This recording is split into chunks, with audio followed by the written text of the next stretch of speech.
2020-21 அண்ணா திமுக ஆட்சி. அப்பொழுது இருந்த வருமானத்தை விட 2024-25 முடிவில் 1,10,000 கோடி கூடுதலா திமுக ஆட்சியில் வருமானம் வந்திருக்குது. இப்படி கூடுதலா வருமானம் வந்து ஒரு பெரிய திட்டம் கொண்டாடல, கடன் தான் வாங்கிட்டு இருக்கிறாங்க. தமிழக மக்களை கடனாளிதான் மிச்சம்.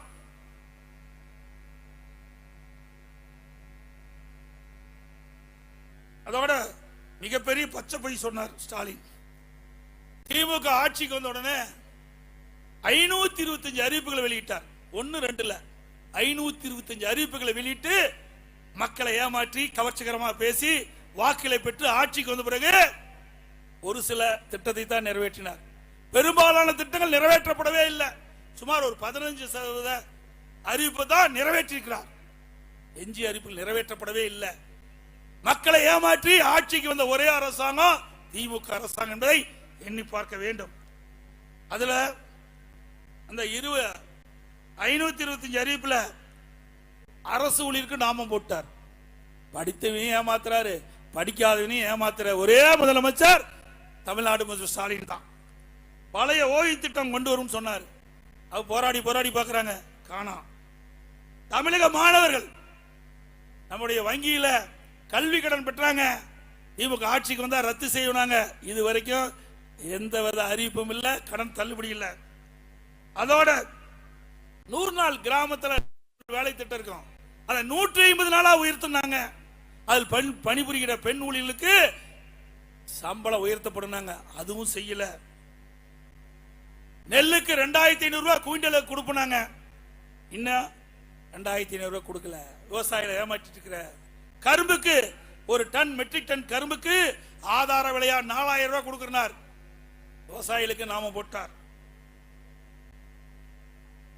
தேர்தல் நேரத்தில் சிலிண்டருக்கு, சமையல் கேஸ் சிலிண்டருக்கு, சமையல் எரிவாயு சிலிண்டருக்கு ஒவ்வொரு மாதம் 100 ரூபாய் கொடுப்பனர், கொடுக்கல. பெட்ரோல் டீசல் விலை குறைக்கப்படும் சொன்னாங்க, பெட்ரோலுக்கு மட்டும் 3 ரூபாய் குறைச்சாங்க. டீசல் மீதி 5 ரூபாய் குறைக்கணும்னு சொல்லிட்டு 3 ரூபாய் குறைச்சிட்டு 2 ரூபாய் குறைக்கல. டீசலுக்கு 4 ரூபாய் குறைக்கணும், இது வரைக்கும் குறைக்கல. பள்ளி கல்வித்துறையில் பகுதி நேர ஆசிரியர்களை பணியாற்ற பணி நிரந்தரம் செய்யறாங்க, அதுவும் செய்யல. மின் கட்டணம் ஒவ்வொரு மாசம் கணக்கெடுன்னு சொன்னாங்க, கணக்கெடுக்கல. கணக்கெடுக்காட்டி பரவாயில்ல, மின் கட்டணத்தை ஒரே நேரத்தில் 52% உயர்த்திய பெருமை ஸ்டாலின் மாடல் அரசுக்கு தான் சேரும். அதோட ஒவ்வொரு ஆண்டும் 5% மின் கட்டணம் உயர்த்தப்படும் என்று அறிவிப்பு கொடுத்து 3 வருஷமா 5% உயர்த்திட்டு இருக்கிறாங்க. இப்படி பல திட்டங்கள் நிறைவேற்றப்படவே இல்லை. ஆனா திரு ஸ்டாலின் அண்மையில் பேசுகின்ற பொழுது திராவிட முன்னேற்ற கழக கட்சியின் சார்பாக அறிவிக்கப்பட்ட 525 அறிவிப்புல 90% அறிவிப்புகள் நிறைவேற்றப்பட்டதாக ஒரு பச்சை பொய்யை சொல்றார். அத்தனை மக்களை ஏமாற்றுகின்ற ஒரு மிகப்பெரிய நாடகத்தை திமுக அரங்கேற்றிக் கொண்டு என்பதை நீங்கள் எண்ணி பார்க்க வேண்டும். அதோட இன்றைக்கு விலைவாசி முன்னை முட்டுகின்ற அளவுக்கு உயர்ந்து போச்சு. அண்ணா திமுக ஆட்சியில 40 ரூபாய் கொடுத்தா நல்ல அரிசி வாங்கலாம், இப்ப 60 ரூபாய் ஆச்சு. பொன்னி அரிசி வாங்கினா அப்ப 55 ரூபாய் 60 ரூபாய், 75 80 ரூபாய் ஆகி போச்சு. கடல் எண்ணெய் விலை இன்னைக்கு உயர்ந்து போச்சு, பூண்டு விலை உயர்ந்து போச்சு. இன்றைக்கு இப்படி எல்லா விலையிலிருந்து வாங்கும் சக்தி இழந்து ஏழை மக்கள் இருக்கின்ற காட்சி தான் இன்றைக்கு திமுக ஆட்சியிலே பார்க்கப்படுகின்றது. அதோட அண்மையில மாநகராட்சியில் ஒரு தீர்மானம் நிறைவேற்றிருக்கிறாங்க. வரி போடுறான்னு சொன்னா ஆடு, மாடு, பன்றி, நாய், பூனை எல்லாம் வரி போட்ட பெருமை திரு ஸ்டாலினுக்கே சேரும்.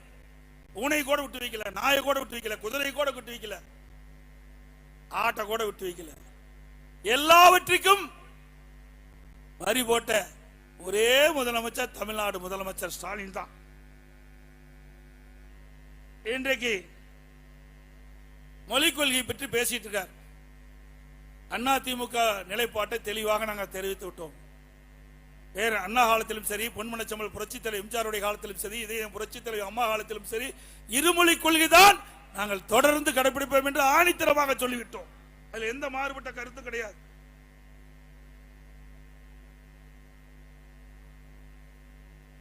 ஸ்டாலின் பேசுறார், எடப்பாடி பழனிசாமி பாரதிய ஜனதா கட்சி கண்டு நடுங்கிக் கொண்டிருக்கின்றார். நாங்க நடுங்கலையா? திரு ஸ்டாலின் எதிர்கட்சியா இருக்கின்ற பொழுது கருப்பு படுல் விட்டாரு, கருப்பு கொடை பிடிச்சாரு. இன்றைய தினம் ஆளுங்கட்சி வந்த பிறகு பாரத பிரதமர் சென்னைக்கு வருகின்ற பொழுது வெள்ளை குடை பிடித்தார், வெள்ளை குடை பிடித்தார். ஸ்டாலின் அவருக்கு வெள்ளை குடை வேந்தன் என்று சொன்னால் கரெக்டா இருக்கும். ஆளுகின்ற ஆட்சி இருக்கின்ற ஒரு நிலைப்பாடு, எதிர்கட்சியா இருக்கின்ற ஒரு நிலைப்பாடு, இரட்டை வேடம் போடுகின்ற ஒரே கட்சி திமுக கட்சி தான். அண்ணா திமுக பொறுத்த வரைக்கும் வேணும்னா வேணும், வேண்டாம்னா வேண்டாம். அது பொன்மனச்செம்மல் புரட்சித் தலைவர் எம்ஜிஆர் காலத்திலும் சரி, இதே புரட்சித் தலைவர் அம்மா காலத்திலும் சரி, இன்றைக்கு இருவரும் தலைவர் இருக்கின்ற என்ன கொள்கை பின்பற்றினார்களோ அதே கொள்கை தான் கடைபிடித்துக் கொண்டிருக்கின்றோம். அண்ணா திமுக கட்சியை பொறுத்த வரைக்கும் யாருக்கு பயப்படுறது கிடையாது. ஆனா திமுக அப்படி அல்ல, அங்கம் வைப்பது இந்தியா கூட்டணி. ஆனா பாரதிய ஜனதா அமைச்சர்களை அழைத்து வந்து நீங்க நாணயம் வெளியிடுறீங்க, எதுக்கு? பயம். ஏதாவது ஊழல் வழக்கில் குற்றம் சாட்டப்பட்டு வழக்கு போட்டுருவாங்க. அனைத்து இந்திய அண்ணா திராவிட முன்னேற்ற கழகத்தை பொறுத்த வரைக்கும் மடியிலே கனம் இல்லை, வழியில பயம் இல்ல. ஸ்டாலின் அவர்களே, ஏன்னா வேணும், வேண்டானா வேணாம். எங்களுக்கெல்லாம் திராவிட முன்னேற்ற கழக அரசு அகற்றப்பட வேண்டும் என்பதுதான். வேற எவரும் எங்களுக்கு எதிரி அல்ல, எந்த கட்சியும் எங்களுக்கு எதிரி அல்ல. திராவிட முன்னேற்ற கழக தீய சக்தி திமுகவை தமிழகத்தில் இருந்து அகற்றப்பட வேண்டும். இந்த ஆட்சி அகற்றப்படுகின்ற ஆட்சி என்பதால் எங்களுக்கு தலையாள கடமை. ஸ்டாலின் ஏதோ பேசிட்டு இருக்கார். பாத்தீங்கன்னா மத்திய அரசாங்கம் எங்களுக்கு கொடுக்கலைங்கிறது. இங்க பேசி என்ன பண்றது? 39 நாடாளுமன்ற திமுக கூட்டணி சேர்ந்தீங்க, நாடாளுமன்றத்தில் போய் பேசுங்க ஐயா. அதுக்கு தான் மக்கள் உன்னை தேர்ந்தெடுத்து நாடாளுமன்றமாக்கி அங்க அனுப்பிச்சிருக்கிறாங்க. பயம், பேச மாட்டாங்க. இங்க வந்து ஆர்ப்பாட்டம் பண்ணுவாங்க, உண்ணாவிரதம் பண்ணுவாங்க, பொதுக்கூட்டம் போடுவாங்க. ஆனா டெல்லியில அவர்களுக்கு கிடைக்கின்ற அந்த அதிகாரத்தை பயன்படுத்தி நாடாளுமன்றத்தில் அழுத்தம் கொடுத்து தேவையானதை பெறுவதற்கு ஸ்டாலினுக்கு திறமை இல்ல. அதோட 13 ஆண்டு காலம் மத்தியில ஆட்சி அதிகாரத்தில் இருந்தாங்க திமுக. மாநிலத்திலே ஆட்சி, மத்தியிலே ஆட்சி. எவ்வளவு எத்தனை பெரிய திட்டத்தை கொண்டாந்த, எவ்வளவு நிதியை பெற்ற மத்திய அரசாங்கத்தில் இருந்து ஒண்ணுமே இல்ல. 13 ஆண்டு காலம் மத்தியிலே ஆட்சி அதிகாரத்தில் இருந்து குடும்பத்தில் இருக்கின்றவர்கள் ஆட்சி அதிகாரத்துக்கு வர வேண்டும், அதுதான் அவருடைய கொள்கை. தமிழ்நாட்டுக்கு தேவையான திட்டங்களை பெறல, நிதியை பெறல. ஆனா இன்றைக்கு மத்தியிலே எதிர்க்கட்சி திமுக இங்கே ஆட்சி செய்கின்றது. ஏவர்கள் கேட்டது அவர்கள் கொடுக்கவில்லை என்ற ஒரு அவதூறான செய்தியை பரப்பிட்டு வரார். நாங்கள் கேட்கும்போதெல்லாம் உங்களுக்கு வாய்ப்பு இருந்தது, தமிழ்நாடு ஏற்றம் பெற வேண்டும், தமிழ்நாடு வளர்ச்சி பெற வேண்டும் என்று சொன்னால் உங்களுக்கு கிடைக்கின்ற வாய்ப்பை பயன்படுத்தி மத்தியிலே ஆட்சி அதிகாரம் நீங்கள் இருக்கின்ற பொழுது தேவையான நிதியை பெற்றுக்கலாம், தேவையான திட்டங்களை பெற்றுக்கலாம். அதனால் தமிழ்நாடு வளர்ந்திருக்கும். அதையெல்லாம் செய்ய தவறிவிட்டு இப்பொழுது ஏதேதோ சொல்லி சமாளித்து இவர்களுக்கு மக்கள் மேலுக்கு விரோதத்தை மற்றவர்கள் மேல் திணித்து தப்பிக்க பார்க்கிறாங்க. ஒருபோதும் நடக்காத திரு ஸ்டாலின் அவர்களே, தமிழ்நாட்டு மக்கள் விழிப்புணர்வு உள்ள மக்கள், அறிவுபூர்வமான மக்கள், சிந்தித்து செயல்படக்கூடிய திறமை வாய்ந்த மக்கள் தமிழ்நாட்டு மக்கள். அனைத்து இந்திய அண்ணா திராவிட முன்னேற்ற கழக ஆட்சியில் கொண்டு வரப்பட்ட திட்டம் அம்மா மினி கிளினிக். ஏழை எளிய மக்கள் நிறைந்த பகுதியிலே அம்மா மினி கிளினிக் திறந்து ஏழைகளுக்கு சிறப்பான சிகிச்சை அளிக்கக்கூடிய திட்டம், அதையும் மூடுன. இன்றைக்கு நம்முடைய பள்ளியில் படிக்கின்ற மாணவர்கள் அறிவுபூர்வமான திறமையான மாணவர்களாக உருவாக்குவதற்கு மடிக்கணினி கொடுத்தோம், அதையும் நிறுத்திட்ட. தாலிக்கு தங்கம், ஏழை குடும்பத்தில் இருந்த பெண்கள் திருமண வயதை அடைகின்ற பொழுது பொருளாதார சூழ்நிலையின் காரணமாக திருமணம் தடைபடுகிறது. அதற்காக உன்னதமான திட்டத்தை கொண்டு வந்தார்கள். திருமண உதவி திட்டம் 27,000 50,000 ஒரு பவன் தாலிக்கு கொண்டு வந்த திட்டம், அதையும் நிறுத்திட்டாங்க. அம்மா இருசக்கர வாகனம் நம்முடைய பெண் பிள்ளைகள் குறித்த நேரத்தில் வேலைக்கு செல்வதற்கு, வேலை முடிந்த பிறகு வீடு திரும்புவதற்கு அம்மா இருசக்கர வாகனம் கொடுத்தோம், அதையும் நிறுத்திட்டீங்க. இப்படி பல திட்டத்தை நிறுத்திய பெருமை ஸ்டாலின் அரசுக்கு தான் தேவை. இன்னைக்கு ஸ்டாலின் எப்பொழுது பார்த்தாலும் நீட் தேர்வு ரத்து ரத்துங்கிறார். இதற்காக எடுத்த முயற்சி என்ன? எதுவுமே இல்லை. இப்பொழுது சட்டமன்றத்தில் தெரிவிச்சிட்டாரு, நீதிமன்றத்தில் வழக்கு இருக்கிறதுனால எங்களால முடியலன்னு. ஆனா ஆட்சிக்கு வருவதற்கு முன்பு சட்டமன்ற பொதுத் தேர்தலின் போது ஊர் ஊரா சுற்றி தேர்தல் பிரச்சாரத்தின் போது தெரிவித்தார். இவரும் தெரிவித்தார், திரு ஸ்டாலினும், அவருடைய மகன் உதயநிதி அவர்களும் தெரிவித்தார். திராவிட முன்னேற்ற கழகம் ஆட்சிக்கு வந்தவுடன் முதல் கையெழுத்து நீட் தேர்வு ரத்து செய்யப்படும் என்று அறிவிப்பை கொடுத்தார். இதுவரைக்கும் 4 ஆண்டு காலம் உருண்டு ஓடி போச்சு. உதயநிதி ஸ்டாலின் அவர்கள் தெரிவித்தார், நீட் தேர்வை ரத்து செய்வதற்கு ரகசியம் இருக்குன்னு சொன்னார். இப்ப ரகசியத்தில் வெளியிட்டார், முதலமைச்சர் வெளியிட்டார். நீட் தேர்வு ஒன்னும் செய்ய முடியாது, நீதிமன்றத்தில் வழக்கு இருக்குது அப்படின்னு ஒத்துக்கிட்டார். இதுதான் நீட் தேர்வுடைய ரகசியம். அதோட இன்னைக்கு அரசு பள்ளியில் படிக்கின்ற மாணவ செல்வங்கள் 41% பேர், சுமார் 3,80,000 பேர் அரசு பள்ளியில் படிக்கின்ற மாணவர்கள். அவர்கள் ஏழை குடும்பத்தை சேர்ந்தவர்கள். அப்படி ஏழை குடும்பத்தை சேர்ந்த மாணவ மாணவி மருத்துவராக வேண்டும், பல் மருத்துவராக வேண்டும். அதற்காக அம்மாவுடைய அரசு சிறப்பான திட்டத்தை கொண்டு வந்தது.